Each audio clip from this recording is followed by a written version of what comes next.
All right, here comes a really fun lesson. In this lesson, I'm going to be talking to you about our retail sentiment indicator. That's the indicator that's right down here at the bottom of the chart in the oscillator format. Now, this indicator is extremely simple. You do not need to overthink this. Let me briefly go over what everything means here so you understand how it breaks down. So as you can see, we have this dark kind of gray shadow here in the background. What that is the percentage overall long versus short. So if you look back from right here, this is the center of the indicator. You'll notice that that's our 0 level right there. Okay. So as we go above that, it starts to go 1, 2, 3, 4, all the way up to 100%. 100% all the way up here at the top. Okay. Now negative 100 would be 100% the other way. These bars are exactly 100% tall. Now the distribution of the bar represents how many traders are net long versus net short.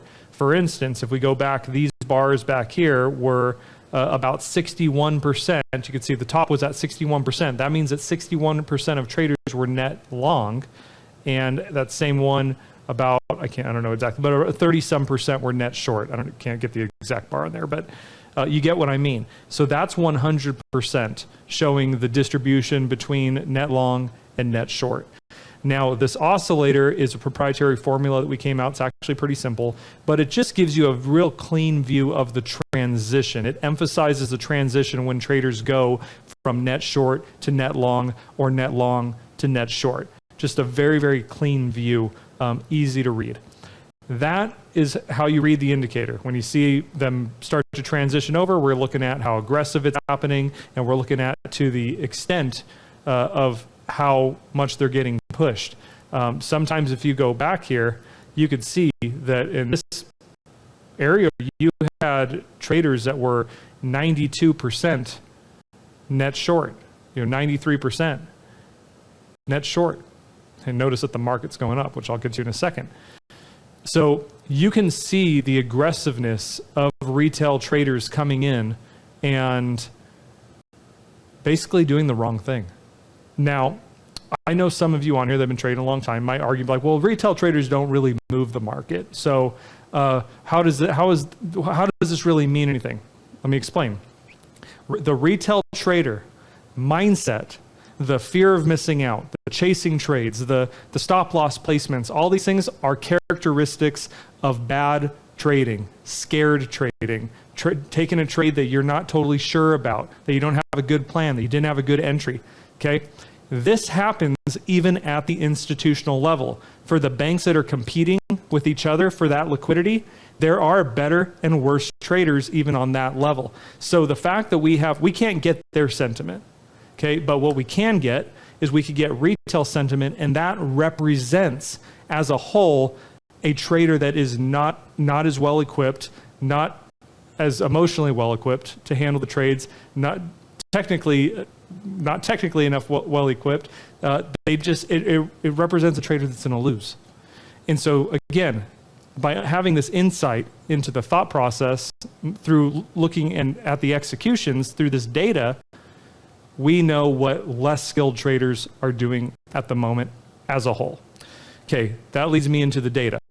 This data is from a proprietary source. We have a database that we've built.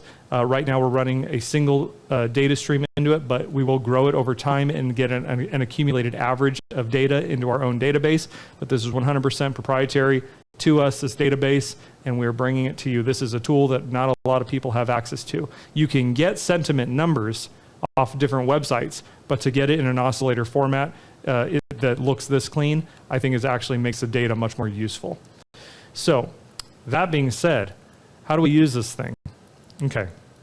The sentiment indicator is all about the distribution cycle. So let's talk about the distribution cycle for a second. The market makers, they are accumulating supply, right? They're using the expansion phase, that whipsaw back and forth to blow people out of their positions, push them to that pain threshold so they give up those positions, right? So when the market makers have dumped the positions they don't want, they've accumulated enough of the positions they do want, and then the market goes into the trend phase, it starts going up to higher or lower prices in a consistent fashion, they are going to want to distribute what they've already bought or sold that inventory at higher and higher prices or lower and lower prices, depending on the trend. So retail sentiment gives us insight into how effective the trend is and how long it could last. And it helps you hold trades much longer than you might otherwise if you weren't looking at it. Let me explain.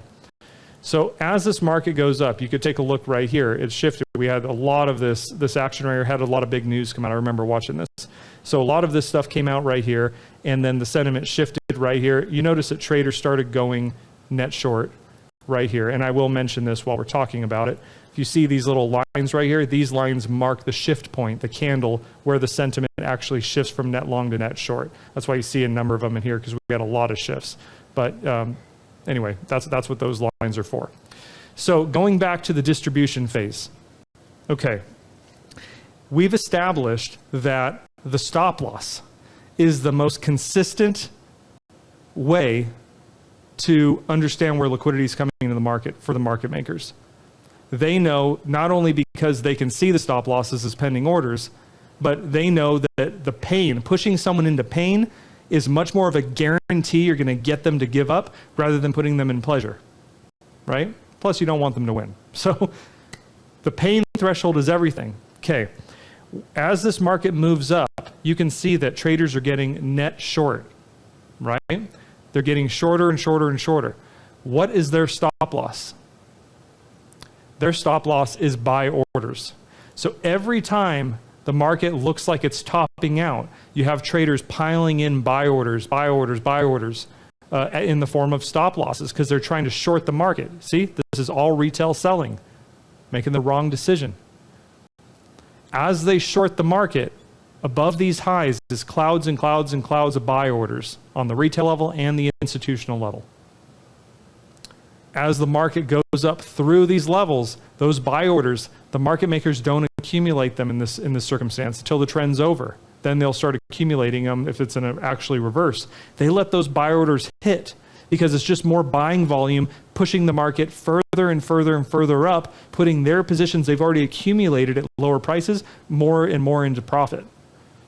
So by looking at this oscillator, we could see that traders just get more and more and more aggressive shorting, and that means that their stop losses are getting more and more and more aggressive. That will push the trend ultimately, because that is going to be much more reliable for the market makers. And you can see it just goes up and up and up, and they just keep getting shorter and shorter and shorter. Now, you don't want to get caught just trading this back and forth. I know you're thinking that right now. You're like, can I just buy and sell when it crosses? No, you can't. Okay, it's not gonna be, it might appear to be that simple, but that's not gonna be good long term. There's a way to do this where you can really put a lot of things in your favor and absolutely crush it. So what you're gonna do, if you've studied the basic strategy and gone through the methodology mastery course, what you're gonna do is you're going to define your overall market direction on your higher time frame. Just like the basic strategy says, you're going to still stick your entry on your lower time frame. When it becomes overvalued, in this case because the market's going down, you're going to sell that market. You're going to sell it right above these value points. And then as the market goes down, you're going to look for sentiment increasing or decreasing to know what you should do, because you know that you're in that distribution phase of the market makers. Okay? Especially when you see the market pulling back like this, you know that you could be headed for a contraction point. Whereas if you see the market building up, you know that it could still keep going. So it takes a little bit of art, but that's really what you want to do. And also, when you get these swings right here, you can see that the traders are starting to sell into the trend that's going down. They're starting to sell, but the market makers are still reaching for this liquidity. So you got to be mindful of that. If you are building positions with this liquidity in expectation of the pending move down because of your higher time frame, you can stay in all the way through this spike down, all the way down until right here when we get into that distribution phase. Because right here, the retail traders are starting to go long, and we're going to see how the market accumulates their stop losses. In this case, it looked like it was making a bottom. It didn't want to go, so we would close. But when you see the traders shorting or going long against the higher time frame trend, you know that you're in the distribution phase. It is safe to start scaling out of your positions. Take your profit off the table. Congratulations, you did the opposite. Retail always loses. And if you watch the sentiment, you watch how it swings and ebbs and flows along with the market structure. Remember to pair the two together. You watch that, you have an absolutely lethal combination here that other traders can't even fathom. This, between the sentiment and the sensitive framework, the liquidity lines right here, this is the best that it gets. It actually gets better, which we'll get in another lesson here pretty soon. But this, as far as core components, simplified framework, you cannot get better than this combination, in my opinion, unless you're a market maker. In that case, get off my video.